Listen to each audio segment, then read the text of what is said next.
નમસ્કાર પશુપાલક મિત્રો. કામધેનુ યુનિવર્સિટી આયોજિત ઓનલાઈન પ્રશિક્ષણ કાર્યક્રમમાં આપ સૌનું હાર્દિક સ્વાગત છે. મિત્રો, આપ સૌ જાણો છો કે પશુપાલન વ્યવસાય છે અત્યારે ગ્રામ્ય જીવનનો એક મુખ્ય વ્યવસાય છે બની રહ્યો છે. અને આ વ્યવસાય થકી ઘણા પશુપાલકો અને ગ્રામીણ યુવાનો છે એ પોતાની રોજગારી છે એ મેળવી રહ્યા છે.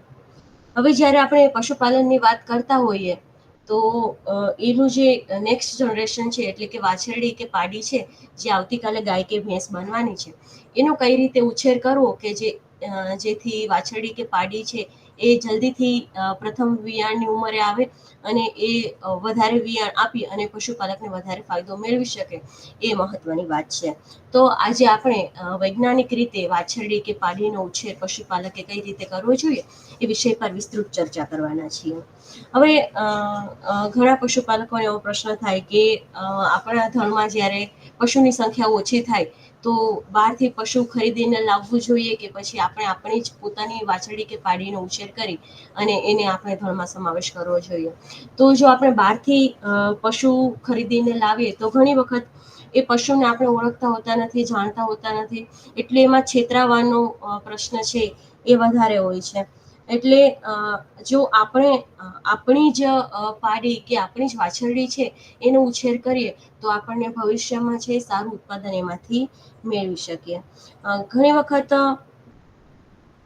જ્યારે આપણે આપણા ખીલે બીજા જે ઉંમરલાયક પશુ છે કે વૃદ્ધ પશુ છે એને વેચી અને બીજા પશુને આપણે લઈએ તો ઘણી વખત એ મોંઘું પડે, પરંતુ આપણી જ વાછરડી કે પાડી હોય તો એમાં વિશ્વાસ વધારે હોય અને એ ખર્ચ છે એ એમાં ઓછો થાય છે. હવે ઘણા છે પશુપાલકો એમાં ઘણા બધા પશુપાલકો એમાં ઉદાસીન વલણ દાખવે છે કે વાછરડી કે પાડી જન્મે પછી ગાય કે ભેંસ જ્યાં સુધી દોવા આપે ત્યાં સુધી રાખે અને પછી વાછરડી કે પાડીને વેચી નાખે. એટલે ઘણી વખત એમના જે ધણ છે એમાં પશુઓને લેવાનું કે વેચાતા લેવાની જરૂરિયાત એમને પડતી હોય છે.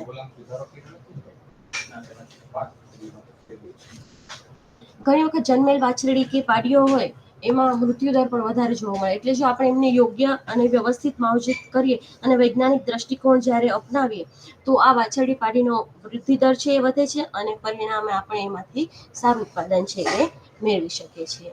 હવે આપણે અત્યારે આપણા ભારત દેશની વાત કરીએ તો જેમ મેં આગળ વાત કરી એમ પશુપાલન વ્યવસાય છે એ અત્યારે ગ્રામ્ય કક્ષાએ સ્વરોજગારી અને મનુષ્ય માટે પોષણ છે એ પૂરું પાડે છે. અત્યારે આપણા ગુજરાતમાં ગામે ગામ દૂધની મંડળીઓ છે અને દરેક જિલ્લા કક્ષાએ એક દૂધનો સંઘ છે જે અત્યારે આપણા પશુપાલકોને સ્વરોજગારી છે એ પૂરી પાડી રહ્યું છે.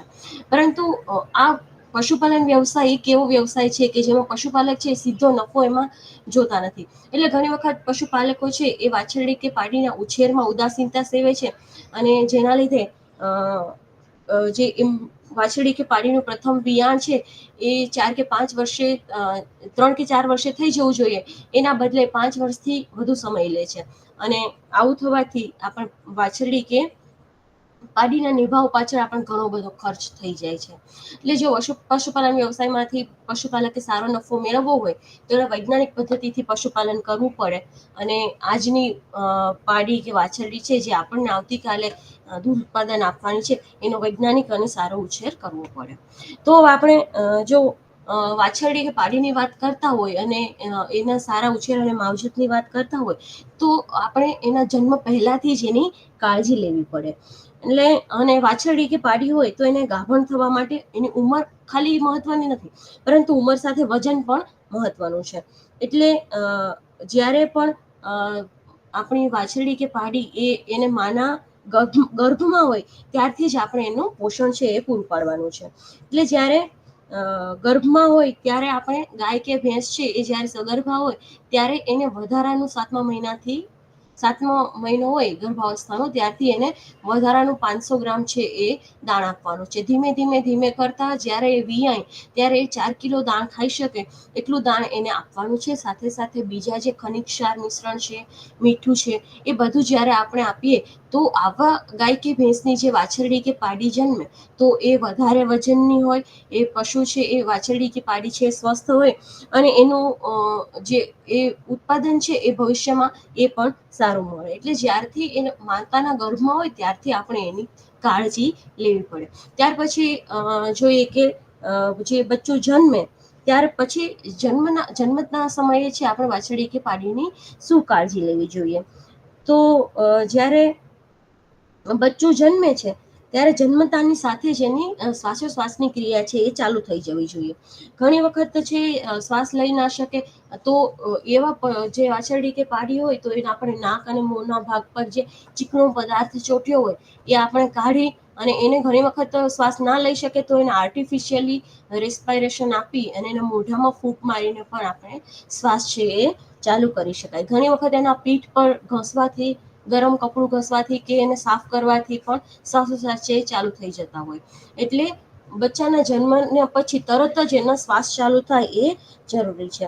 બચ્ચાના નસકોરા હોય, આંખ હોય, કાન અને જે મોઢાનો ભાગ હોય એમાં કંઈ પદાર્થ ચોટેલો હોય કે કંઈ ભરાઈ નથી રહ્યું ને એની કાળજી છે એ આપણે કરવી જોઈએ. જો ચિકાશ વાળો પદાર્થ છે એ ભરાયેલ દેખાય તો એને સાફ કરી દેવો, જેથી કરી અને શ્વાસોશ્વાસ છે એ સરળતાથી ચાલુ થઈ શકે.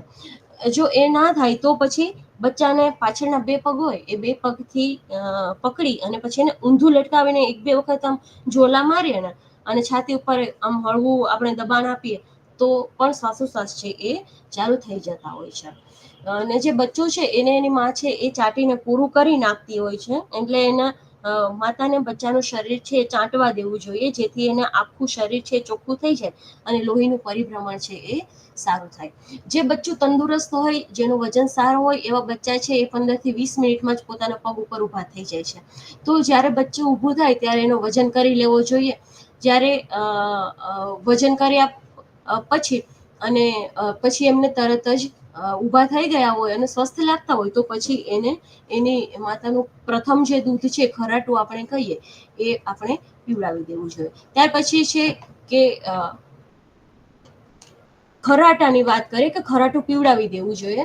તો ખરાટું ક્યારે પીવડાવવું છે કે બચ્ચાના જન્મ પછી અડધા થી 1 કલાકની અંદર છે એ ખરાટું પીવડાવી દેવું જોઈએ. ખરાટું શું છે કે જ્યારે પણ બચ્ચું જન્મે ત્યારે એની માતા ગાય કે ભેંસ છે એનું જે પ્રથમ દૂધ હોય એને આપણે ખરાટું કે પછી ખીરું કહીએ છીએ. આવું દૂધ છે એ આમ સામાન્ય રીતે દૂધ છે સફેદ રંગનું હોય, પણ આ ખરાટું છે એ થોડુંક ઘાટું, પીળું અને ચીકણું હોય છે. અને જન્મ બાદ 3 થી 4 દિવસ સુધી આ છે એ વિયાણ પછી 3 થી 4 દિવસ સુધી ગાય કે ભેંસમાં ખરાટું છે એ ઉત્પન્ન થાય છે. ત્યાર પછી આપણે એને દૂધ કહીએ છીએ. હવે ખરાટા અને દૂધ એ બંને વચ્ચે શું તફાવત છે? તો જે ખરાટું છે એમાં સામાન્ય રીતે ઇમ્યુનોગ્લોબ્યુલિન હોય એ વધારે પ્રમાણમાં હોય, એટલે કે એવા તત્વો કે જે રોગપ્રતિકારક શક્તિ બચ્ચાને આપે એવા તત્વો છે એ ખરાટામાં વધારે હોય અને દૂધમાં એવા તત્વો છે એ ઓછા હોય.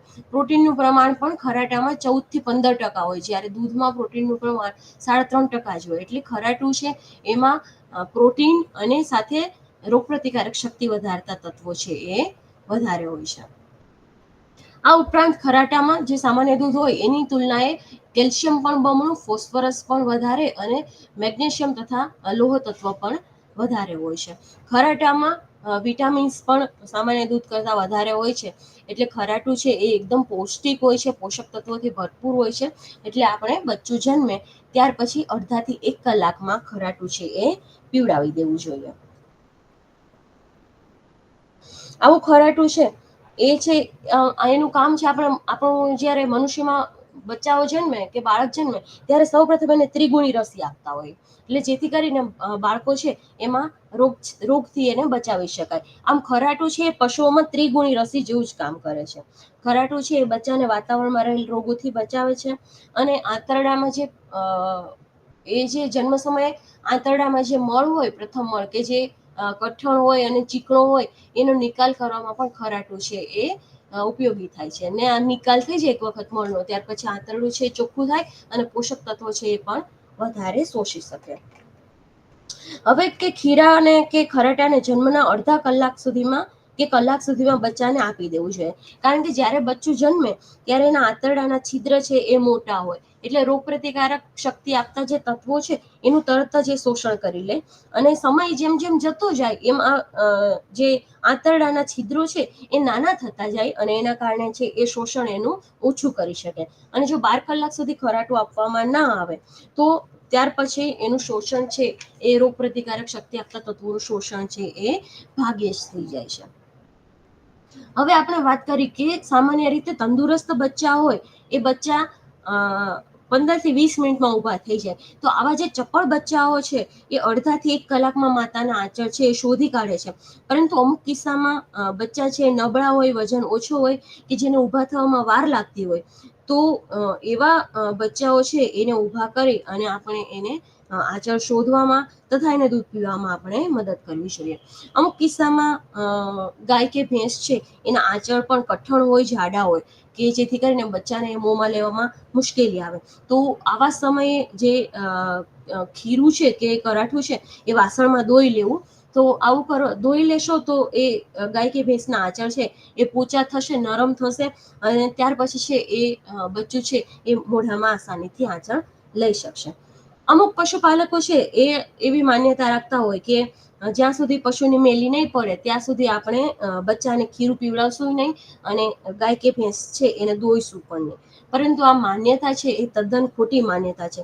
કેમ કે વિયાણ પછી જો તરત જ ખીરું દોઈ લેવામાં આવે તો એની અસર છે એ મગજમાં રહેલી ગ્રંથિ પર પડે અને એના કારણે એમાંથી અંતઃસ્ત્રાવ ઉત્પન્ન થાય. અંતઃસ્ત્રાવના કારણે બાવલું છે એમાં દૂધ ઉતરે અને એની સાથે સાથે ગર્ભાશયની દિવાલ છે એ પણ સંકોચાય. એટલે ગર્ભાશયની દિવાલ સંકોચાવાના કારણે મેલી છે એ ઝડપથી પડી જાય. એટલે જેવા પણ જે પશુપાલકો આવી માન્યતા રાખતા હોય કે મેલી પડી જાય પછી જ આપણે પશુને દોવું જોઈએ, તો એવી માન્યતા હવે ના રાખતા જન્મ થાય બચ્ચાનો ત્યાર પછી તરત જ પશુઓને ધોઈ લેવું જોઈએ. અમુક વખત એવું થાય કે બચ્ચાને જન્મ આપી અને માતા છે એનું મૃત્યુ થઈ જાય. તો આવા કિસ્સામાં પશુપાલકો છે એ નવજાત બચ્ચાને કૃત્રિમ રીતે બનાવેલ કરાટું છે કે ખીરું છે એ પણ આપી શકે. તો કૃત્રિમ ખીરું બનાવવું એકદમ સરળ છે. એના માટે ઈંડા હોય એ 4 ઈંડા લઈ અને એની સફેદ જરદી છે એ છે એ 1 થી 1.5 લીટર દૂધ હોય એમાં ઉમેરી અને એની અંદર 20 મિલીલીટર જેટલું દિવેલ અને થોડા વિટામિન્સ અને મિનરલ્સને ઉમેરી મિક્સ કરવામાં આવે. એ છે એ આપણે કૃત્રિમ ખરાટું બનાવ્યું કહેવાય અને એ છે એ આ ખરાટા જેવું પણ પશુઓને કામ આપે છે. હવે પશુપાલકોને ઘણો એવો પ્રશ્ન થાય કે આપણે ખરાટું પીવડાવીએ તો ક્યારે પીવડાવવું જોઈએ અને કેટલું પીવડાવવું જોઈએ. તો સામાન્ય રીતે અડધાથી 1.5 કલાકની અંદર જ એનો પ્રથમ ડોઝ છે એ બચ્ચાને પીવડાવવો જોઈએ. એટલે છે 500 ml થી 1 લીટર જેટલું આપણે પશુને કે બચ્ચાને છે એ પીવડાવવું જોઈએ. હવે જે ગાયનું બચ્ચું હોય તો સામાન્ય રીતે વાછરડી હોય તો 25 થી 30 કિલો વજનની હોય અને પાડી હોય તો એ 35 કિલો જેટલી વજનની હોય. તો બચ્ચાને એના વજનના 10% જેટલું ખરાટું કે ખીરું છે એ પીવડાવવું જોઈએ. એટલે જો ગાયના વાછરડી કે વાછરડો હોય તો એને 2.5 થી 3 લીટર અને ભેંસના પાડી કે પાડો હોય તો એને 3.5 લીટર જેટલું ખીરું છે એના 3 થી 4 ભાગ કરી અને એને સમયાંતરે 3-4 કલાકે એને પીવડાવવું જોઈએ. ત્યાર પછી આ ખરાટું પીવડાવે પછી એક અગત્યની વસ્તુ છે કે જે આપણા જે પાડી કે વાછરડી હોય એ જન્મ પછી એની ડૂટાની નાળ અને એની ખરી કાપવાની વાત છે. તો જન્મ પછી નવજાત જે વાછરડી કે પાડી છે એની ડૂટાની જે નાળ હોય એને 2.5 સેન્ટીમીટર થી 3 સેન્ટીમીટર નું અંતર રાખી અને પછી એને સાફ બ્લેડ કે જે ચપ્પુ હોય કે જેને જંતુનાશક દ્રવ્યમાં બોળેલું હોય એનાથી કાપી અને દોરીથી બાંધી દેવું અને ત્યાર પછી એના ઉપર એન્ટિસેપ્ટિક દ્રાવણ કે પછી આયોડીન છે એ લગાડવું જોઈએ. હવે આપણે આ ડૂટાની નાળ કાપતી વખતે એટલી કાળજી લેવી કે એને દૂષિત ચપ્પુ કે દૂષિત કાતર વડે કાપવું ના જોઈએ. અને આવા જે વાછરડી કે પાડી છે એને ખરાબ કે ગંદી જગ્યાએ જો ના રાખવું જોઈએ. કારણ કે જો એવું કરવામાં આવશે ને તો એના જે બેક્ટેરિયા હશે એ એની ડૂટાની અંદર જશે અને એના કારણે છે એ ડૂટો પાકવાનું અને એ બધા પ્રશ્નો છે એ થશે. એટલે હંમેશા સ્વચ્છ વાતાવરણમાં આવા વાછરડા કે પાડિયાઓને રાખવા જોઈએ. ઘણી વખત જ્યારે વાછરડા કે પાડાઓ જન્મે ત્યારે એને વધારાની જે સફેદ કે પીળાશ જેવી ચરબીની બનેલી પોચી ખરી છે એ જોવા મળતી હોય તો એવી ખરી છે એ આપણે કાપી નાખવી જેથી કરી એના બચ્ચાઓ છે એને ઊભા થવામાં કે ઊભા રહેવામાં કોઈ તકલીફ ના પડે. હવે આપણે વાત કરીએ કે બચ્ચાને ખોરાક કેટલો આપવો જોઈએ. તો ખોરાકની વાત કરીએ તો જન્મથી 4 દિવસ સુધી એને ફક્ત દૂધ આપવું જોઈએ. જેમ આપણે આગળ વાત કરી એમ આવા બચ્ચાઓ છે એને ખીરું છે એ એના વજનના 10% જેટલું ખીરું છે એ આપણે પીવડાવવું જોઈએ. ત્યાર પછી અથવા ત્યાર પછી 4 દિવસ સુધી એ ખીરું રહે અને ત્યાર પછી એને આપણે દૂધ કહીએ. તો જ્યારે 5 થી 15 દિવસના પશુ થાય ત્યારે એને 2 થી 3 લીટર જેટલું દૂધ છે એ આપણે પીવડાવવું જોઈએ. હવે જ્યારે વાછરડી કે પાડી 15 દિવસની થાય ત્યારે એને દૂધમાં પલાળેલ દાણ છે એ ચાલુ કરી દેવું જોઈએ. એટલે એક મુઠ્ઠી જેટલું દૂધમાં પલાળેલું દાણ અને થોડું લીલું કુમળું ઘાસ છે એ આપણે જે વાછરડી કે પાડી છે એને આપવું. લીલું કુમળું ઘાસ 15 દિવસ પછી આપવાથી એના જઠરનો છે એ વિકાસ થશે અને એનું પાચન પણ સારી રીતે થઈ શકશે. પરંતુ 3 મહિના સુધી જે સૂકું ઘાસ છે એ નહીં આપવાનું. દૂધના ઘણી વખત એવું હોય કે દૂધની તંગી હોય તો દૂધના બદલે અન્ય ખોરાક પણ બચ્ચાને આપી શકાય. જેવો કે મલાઈ કાઢીને પછી પાછળ વધેલું જે દૂધ છે એ, ત્યાર પછી તાજી છાશ હોય એ, ઘણી વખત વાછરડા માટેનું બચ્ચાદાણ કે એને આપણે વૃદ્ધિદાન પણ કહીએ એ આવતું હોય તો એ પણ આપી શકાય. અને દૂધના જે પર્યાય રૂપે આપણે મિલ્ક રિપ્લેસર પણ આવા બચ્ચાઓને આપી શકીએ. મિલ્ક રિપ્લેસર છે એ શું છે? તો મિલ્ક રિપ્લેસર છે એ સહકારી સંઘોમાં અમૂલ ડેરી પણ મિલ્ક રિપ્લેસર બનાવે છે. એટલે સહકારી ડેરીઓમાં પણ મળી જાય અને તમે બહારથી મેડિકલ સ્ટોરમાંથી મિલ્ક રિપ્લેસર છે ખરીદી શકો. એક પાવડરના સ્વરૂપમાં આવે અને એને બનાવવું કઈ રીતે? તો 100 ગ્રામ મિલ્ક રિપ્લેસર પાવડર હોય એને 1 લીટર જે નવસેકું પાણી હોય જેને આપણે આમ આંગળી નાખી શકીએ અને સહન કરી શકીએ એવું પાણી હોય તો એવા 1 લીટર નવસેકા પાણીમાં 100 ગ્રામ મિલ્ક રિપ્લેસર પાવડર છે એ ઓગાળી અને આપણે ઓગાળશો એટલે દૂધ જેવું થઈ જશે અને પછી એ છે એ આપણે વાછરડી કે પાડીને આપી શકીએ. હવે જ્યારે પણ આપણે દૂધ પીવડાવવું હોય ત્યારે જ મિલ્ક રિપ્લેસર બનાવવું. એ સવારે અને સાંજે એની જરૂરિયાત પ્રમાણે તાજું બનાવી અને પછી બચ્ચાઓને આપી શકાય. હવે ઘણા પશુપાલકો છે એને મિલ્ક રિપ્લેસર વાપરવું હોય પણ મળતું ના હોય તો એવા પશુપાલકો છે જાતે પણ મિલ્ક રિપ્લેસર બનાવી શકે. તો જો 100 એટલે 1 કિલો મિલ્ક રિપ્લેસર બનાવવું હોય તો એમાં પશુપાલકોએ શું કરી શકે? તો કે 300 ગ્રામ છે મગફળીનો ખોળ લેવાનો, 300 ગ્રામ મકાઈનો ભરડો અને 300 ગ્રામ ઘઉંનું થૂલું. આ ત્રણેય વસ્તુ છે 300 ગ્રામ લેવાની. અને જે ચણા છે દળેલા કે પછી પાવડર કરેલા એ છે 70 ગ્રામ લેવાના. ક્ષાર મિશ્રણ 20 ગ્રામ અને મીઠું 10 ગ્રામ. આટલું બધું મિક્સ કરી અને પછી એને સારી રીતે દળી પાવડર બનાવી અને એ સ્ટોર કરી શકે. તો આવી રીતે મિલ્ક રિપ્લેસર છે પશુપાલકો ઘરે પણ આપી શકે. હવે 15 દિવસ પછી જેમ મેં આગળ વાત કરી એમ પલાળેલું વૃદ્ધિદાણ છે એ જે બચ્ચાઓ છે એને આપી શકાય અને ધીમે ધીમે એ વધારતા જાય અને 6 મહિનાનો થાય જ્યારે પાડી કે વાછરડી ત્યારે 1 કિલો દાણ ખાઈ શકે એવી રીતે એ દાણ છે કે ખોરાક છે એ પશુપાલકો આપી શકે. આ સાથે જો બચ્ચા દાણ ના મળે તો પશુપાલકો મગફળીનો ખોળ છે, તલનો ખોળ છે કે પછી સારા તેલીબિયાનો ખોળ છે એ પણ દાણના સ્વરૂપે આપી શકે. સાથે ઘઉંનું થૂલું છે કે રાઈસ બ્રાન જે ચોખાની કુસ્કી આવે એ પણ પશુપાલકો છે એ પાડીને કે વાછરડીને આપી શકે. હવે આપણે વાત કરી 6 મહિના સુધીના વાછરડી કે પાડીનો ખોરાક. હવે આપણે 6 મહિનાથી જે ઉપરના વાછરડી કે પાડી છે તો એને ખોરાકમાં શું આપવું જોઈએ? તો 6 મહિના ઉપરના જે વાછરડી કે પાડીઓ હોય તેને સારી જાતનો ઘાસચારો છે, પછી સુમિશ્રિત દાણ છે અને મિનરલ મિક્સચર પાવડર એટલે કે ખનિજ મિશ્રણ પાવડર છે એ જો સરખા પ્રમાણમાં કે એને જરૂરિયાત મુજબ આપવામાં આવે તો એનો વૃદ્ધિ દર છે એ સારો રહે છે અને પશુ છે એ નાની ઉંમરમાં ગરમીમાં આવે છે એટલે કે જલ્દીથી એ 250 થી 300 કિલો વજનનું થઈ જાય અને 250 થી 300 કિલો વજનની પાડી કે વાછરડી થાય ત્યારે આપણે એને ફેરવવા લાયક ઉંમર ગણીએ છીએ. તો જે 6 થી 12 માસની પાડી કે વાછરડીઓ હોય એને દાણ છે 500 ગ્રામથી 1 કિલો જેટલું આપી શકાય. 5 થી 10 કિલો લીલો ચારો, સૂકો ચારો ખાઈ શકે એટલો અને 15 ગ્રામ જેટલું ખનિજ મિશ્રણ પાવડર છે એ આપણે આપી શકીએ. હવે વાત કરીએ 1 વર્ષથી લઈને 2 વર્ષ સુધીની પાડી કે વાછરડીની તો એને પણ દાણ છે 1 કિલોથી 1.5 કિલો, 10 થી 15 કિલોગ્રામ લીલો ચારો, 20 ગ્રામ ખનિજ ક્ષાર મિશ્રણ અને ખાઈ શકે એટલો સૂકો ચારો છે એ પશુપાલકો આપી શકે. અને જે 2 વર્ષથી વધારે ઉંમરની વાછરડી કે પાડીઓ હોય એને 1.5 થી 2 કિલો દાણ, 15 થી 20 કિલો લીલો ચારો, સૂકો ચારો ખાઈ શકે એટલો અને ખનિજ ક્ષાર મિશ્રણ છે એ 25 ગ્રામ છે એ પશુપાલકો આપી શકે. તો આવી રીતે જો પશુઓને સારો ખોરાક આપવામાં આવે તો આવા પશુઓ છે એ જલ્દી વજન સારો ગ્રહણ કરે.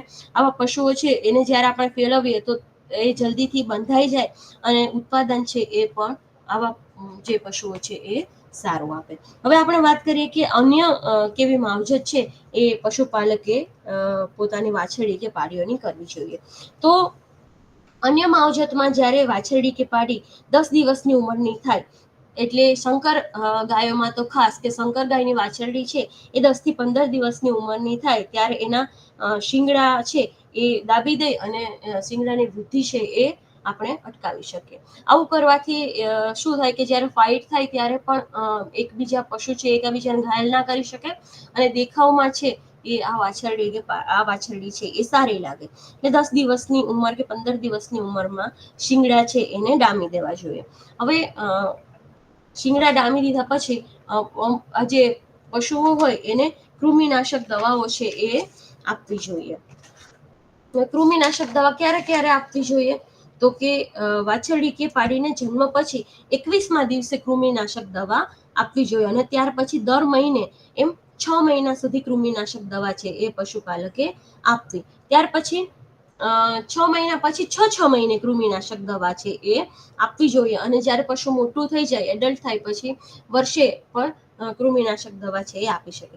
કૃમિનાશક દવા આપવાથી ફાયદો એ થાય કે આના કારણે છે એ વજન છે સારું વધે અને વિકાસ છે એ વાછરડી કે પાડીનો સારો થાય.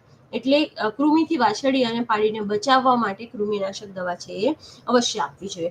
કૃમિનાશક દવાઓમાં પશુપાલકો આલ્બેન્ડાઝોલ, ફેનબેન્ડાઝોલ, થાઇબેન્ડાઝોલ વગેરે જેવી દવાઓ છે એ આપી શકે. આવી દવાઓ છે એ આપણા સરકારી પશુ દવાખાનામાં પશુ ડોક્ટર પાસેથી કે પછી મેડિકલ સ્ટોરમાં પણ મળતી હોય છે, જે પશુ ચિકિત્સકની સલાહ લઈ અને પશુપાલકો છે એ આપી શકાય.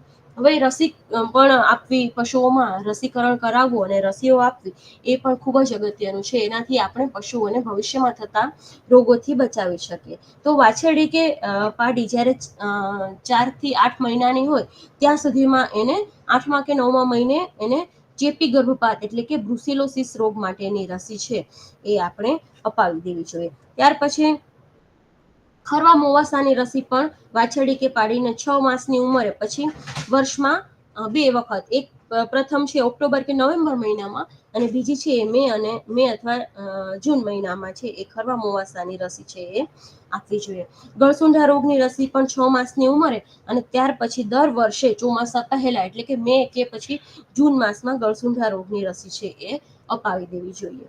જો સંકર ગાયો હોય કે પછી સંકર વાછરડીઓ હોય તો આવી વાછરડીઓમાં દર 3 વર્ષે થાઇલેરિયોસિસ એટલે કે જે કથિરિયો તાવ હોય એની રસી છે એ મુકાવી દેવી જોઈએ. અન્ય રસીઓ પણ આપણે પશુ ચિકિત્સકની સલાહ લઈ અને પશુ ચિકિત્સક કહે એ પ્રમાણે અન્ય રસીઓ પણ આપણા પશુઓને કે વાછરડીઓને આપી શકીએ. હવે રસીકરણ પછી આપણે જો રહેઠાણની વાત કરીએ તો રહેઠાણ છે એ પણ ખૂબ જ અગત્યનું છે અને પશુઓને જ્યારે ખાસ કરીને વાછરડીઓને અને પાડીઓને ખુલ્લા શેડવાળા અને છાંયડાવાળા શેડમાં રાખીએ તો એ આર્થિક રીતે આપણે ફાયદાકારક નીવડે. કારણ કે ખુલ્લા શેડમાં મજૂરી ખર્ચ છે એ ઘટે અને છાંયડો હોય એટલે એને વાતાવરણનો તણાવ પણ ઘટે. એટલે ખુલ્લા લૂઝ હાઉસિંગમાં અને છાંયડાવાળા સારી જગ્યા પર, હાઇજેનિક જગ્યા પર આપણે વાછરડી કે પાડીઓને રાખવી જોઈએ. ઉનાળાની ઋતુ હોય કે ગરમીની ઋતુ હોય અને આપણું જે છાપરું હોય એ કાચું હોય તો એ છાપરા પર 8 ઇંચની જાડાઈનું એક ઘાસનું લેયર છે એ આપણે કરી દેવું જોઈએ. અને જો છાપરું કાચું હોય તો એને માટીથી કે પછી જે આપણે ગોબર હોય એનાથી લીપી દેવું જોઈએ, જેથી કરી અને છાપરાની અંદર ઠંડક રહે અને જે શરીરનું તાપમાન છે એ પશુઓને જાળવવામાં મદદ થાય.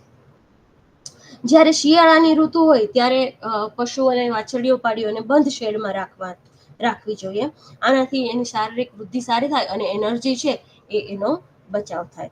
શંકર વાછરડીઓ હોય તો એને છાયાવાળા શેડમાં અને એના શંકર વાછરડીઓ માટે આપણે સ્પ્રિંકલર એટલે કે ફુવારા છે એની વ્યવસ્થા આપણે કરવી જોઈએ. શંકર વાછરડીઓને પંખા નીચે પણ રાખવી જોઈએ, જેનાથી એના વજન છે એ નહીં ઘટે, ખોરાકનું રૂપાંતરણ સારું થશે અને એને ગરમીનો સ્ટ્રેસ છે એ નહીં લાગે. એટલે જ્યારે પણ આપણે રહેઠાણની વાત કરીએ તો રહેઠાણ છે એ સારું આપવું જોઈએ આપણે પશુપાલકોને. હવે વાત થઈ કે જો આપણે વાતાવરણ સારું આપીએ, સારી માવજત અને સારો ખોરાક આપીએ તો વાછરડી કે પાડી છે એનો ઝડપથી વૃદ્ધિ પામે અને ઝડપથી એનો શારીરિક જે વજન હોય, જે એને ફેરવવા લાયક વજન હોય એ ઝડપથી ધારણ કરે અને એ સમયસર ગરમીમાં આવી શકે છે. જો સમયસર ગરમીમાં આવે, સમયસર વિયાય, તો આવી વાછરડી કે પાડી કે આવી ગાય કે ભેંસમાંથી આપણને જીવનકાળ દરમિયાન વધારે બચ્ચા છે કે વધારે વિયાણ છે એ આપણને મળે અને સરવાળે આપણને ફાયદાકારક થાય. હવે ફેરવવાની જ્યારે ઉંમર થાય ત્યારે આપણે વાછરડી કે પાડી હોય એને સવાર સાંજ, વાછરડી કે પાડી છે ગરમીમાં આવે છે કે નહીં એના માટે સવાર સાંજ આપણે અવલોકન કરતું રહેવું પડે. સામાન્ય રીતે વાછરડી કે પાડી હોય કે પછી ગાય કે ભેંસ હોય એ વહેલી સવારે કે પછી સાંજે જ્યારે ઠંડકનો ટાઈમ હોય ત્યારે એ ગરમીમાં આવે છે. અને જે વાછરડી કે પાડી હોય એ થોડા સમય માટે ગરમીમાં રહેતી હોય, એટલે એને જ્યારે ગરમીમાં આવે ત્યારે એને ફેરવી લેવી જરૂરી છે. એટલે એને ગરમીનું અવલોકન છે એ આપણે સવાર સાંજ કરતું રહેવું જોઈએ. કેમ કે જો એક ગરમી કે એક હીટ છે આપણાથી મિસ થઈ જાય તો ફરી આપણે નેક્સ્ટ સાયકલ એટલે કે 21 દિવસનો આપણે સમય છે એ ફરી રાહ જોવી પડે. એટલે સવાર સાંજ આપણે આવા વાછરડી કે પાડીનું અવલોકન કરતું રહેવું જોઈએ. સામાન્ય રીતે જ્યારે ઠંડી ઋતુ હોય, ઓક્ટોબર માસથી લઈને ફેબ્રુઆરી માસ સુધી, ત્યારે પશુઓ છે, ગાય કે ભેંસ છે, જલ્દીથી ગરમીમાં આવે છે અને ગરમીના ચિહ્નો પણ ત્યારે સારા દર્શાવે છે. એટલે આવો જે સમય હોય ત્યારે આપણે થોડું ધ્યાન રાખીએ તો પણ આપણને ખબર પડી જાય કે એ પશુ છે એ ગરમીમાં છે, એટલે આપણે તરત જ પકડી પાડીએ. પરંતુ જ્યારે ગરમી વધે એટલે કે ઉનાળાનો સમય આવે અને વાતાવરણની ગરમી વધે તો પશુઓ છે એ મંદ ચિહ્નો છે એના ઓછા થઈ જાય, અથવા અમુક ભેંસ છે એ મૂંગી ગરમી દર્શાવતા હોય એટલે પશુપાલકો કે આપણે એને પકડી શકીએ નહીં. એટલે એના કારણે શું થાય કે આપણે એ ગરમીનો જે પીરિયડ છે કે એ સાયકલ છે એ મિસ થઈ જાય આપણાથી અને ફરી આપણે એને 21 દિવસ પછી ફરી આપણે એનું અવલોકન કરવું પડે કે ફરી ગરમીમાં છે કે નહીં. એટલે જ્યારે પણ ઉનાળાની ઋતુ હોય ત્યારે ગાય કે ભેંસને છાંયડાવાળી જગ્યાએ કે ઝાડ નીચે બાંધી અને 3 થી 4 વખત દિવસમાં ઠંડા પાણીનો છંટકાવ કરવો જોઈએ અને ઓછામાં ઓછો 5 કિલો છે લીલો ચારો ખવડાવવો જોઈએ. આવું કરીએ તો થોડા સ્પષ્ટ છે એ વેતરના ચિહ્નો છે આપણે પશુઓમાં જોઈ શકીએ. એક વખત ગરમીમાં આવેલ વાછરડી કે પાડી આપણે ઓળખીને પછી કૃત્રિમ બીજદાન કરાવી દઈએ. ત્યાર પછી એક વખત ફેરવેલ વાછરડી કે પાડી છે એને ફરી વખત આપણે 2 મહિના સુધી એ ફરી પાછી વેતરમાં આવે છે કે નહીં એનું પર આપણે ધ્યાન રાખી અને જો ના આવે તો પશુ ચિકિત્સક પાસે લઈ જાય અને 3 મહિને એનું ગર્ભ પરીક્ષણ છે એ કરાવી લેવું જોઈએ. સગર્ભા વાછરડી કે પાડી હોય એની પછી અલગ માવજત કરવી જોઈએ અને જો આપણને ખબર પડે કે ગાભણ નથી તો ફરી એની વિશેષ કાળજી લઈ અને નેક્સ્ટ સાયકલમાં એ ફરી વખત આપણે એને સમયસર ફેરવવા જોઈએ. હવે વાત કરીએ કે જે આપણી સગર્ભા વાછરડી કે પાડી છે એની શું કાળજી લેવી જોઈએ. તો જે સગર્ભા વાછરડી કે પાડી છે એને આપણે પહેલા તો અલગ વોર્ડમાં શિફ્ટ કરી દેવા જોઈએ. અને જે સગર્ભા વાછરડી કે પાડી હોય એનું શું થાય કે એના આ દરમિયાન એનું પોતાનું શરીર છે એનો પણ વિકાસ થતો હોય અને સાથે સાથે બચ્ચાનો પણ વિકાસ થતો હોય. એટલે એને સારો સમતોલ આહાર છે એ આપણે આપવું પડે. મિક્સ પ્રકારનો ઘાસચારો, એમાં ખાસ કરી અને કઠોળ વર્ગનો લીલો ચારો હોય તો વધારે સારું, તો એ આપણે એને આપવો જોઈએ. અને દરરોજ 1.5 થી 2.5 કિલો છે એ દાણ છે એ આપણે એને આપવું જોઈએ. અને દૈનિક ક્ષાર મિશ્રણ છે એ જ્યારે 30 થી 35 ગ્રામ જેટલું દૈનિક ક્ષાર મિશ્રણ આપીએ તો જે સગર્ભા વોડકીઓ છે એનો પણ વિકાસ સારો થાય અને અંદર જે બચ્ચું છે એ બચ્ચાનો વિકાસ પણ સારો થાય. અને વિયાણ જ્યારે થાય ત્યારે એની શારીરિક સ્થિતિ અને એની એનર્જી છે એ સારી હોય એટલે પછી દૂધ ઉત્પાદનમાં પણ પાછળથી કંઈ તકલીફ ના પડે. હવે જે સગર્ભા વોડકી હોય એની નિયમિત કસરત છે એ આપણે પૂરતી કરવી જોઈએ. અને વિયાણ પછી જો કસરત ના કરતા હોય તો વિયાણ પછી એને થોડી અડચણો પડે, એટલે કસરત છે એ નિયમિત આપણે કરાવવી જોઈએ. સગર્ભા વાછરડી હોય કે વોડકી હોય એને શક્ય હોય તો બીજા દૂધણા પશુઓ હોય એની સાથે બાંધવી જોઈએ અને કેળવવી જોઈએ, જેથી એને દૂધણા પશુના ખોરાક છે, દૈનિક કાર્યો છે, એની દોહન સમયની હલનચલન છે, એનો અવાજ છે, એનાથી આપણે એને પરિચિત કરી શકીએ. જ્યારે પણ સમય મળે ત્યારે આવા પશુઓને હાથીઓ કરવો, એના પાછળના 2 પગ બાંધી અને એના આવ અને આંચળ ઉપર હાથ ફેરવવો, જેથી એને જ્યારે વિયાય ત્યાર પછી એને જ્યારે પણ દોવાની થાય ત્યારે એ ક્રિયાને અજુકતી ન લાગે અને એ લાત મારવાના પ્રશ્નો છે આપણે નિવારી શકીએ. વિયાણ થવાનું હોય એના 15 થી 20 દિવસ પહેલા આપણે આ મિનરલ મિક્સચર પાવડર એ આપતા હતા એ બંધ કરી દેવો, જેથી કરી અને વિયાણ પછી સુવા રોગ અને જે આ બાવલામાં જે આહળ થવાનો જે રોગ છે એને આપણે અટકાવી શકીએ. તો આપણે આ સગર્ભા વાછરડી કે પાડીઓની આપણે આવી કાળજી રાખી શકીએ. તો મિત્રો, આજે આપણે વાત કરી કે આપણે વૈજ્ઞાનિક રીતે વાછરડી કે પાડીનો ઉછેર કઈ રીતે કરી શકીએ.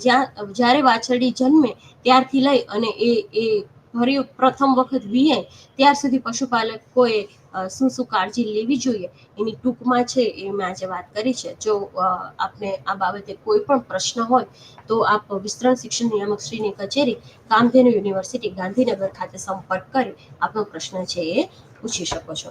તો પશુપાલક મિત્રો, આજની ચર્ચા આપણે અહીં સમાપ્ત કરીશું. ફરી આવતા અઠવાડિયે એક નવા વિષય, નવા વક્તા અને નવી માહિતી સાથે ફરી મળીશું. આભાર.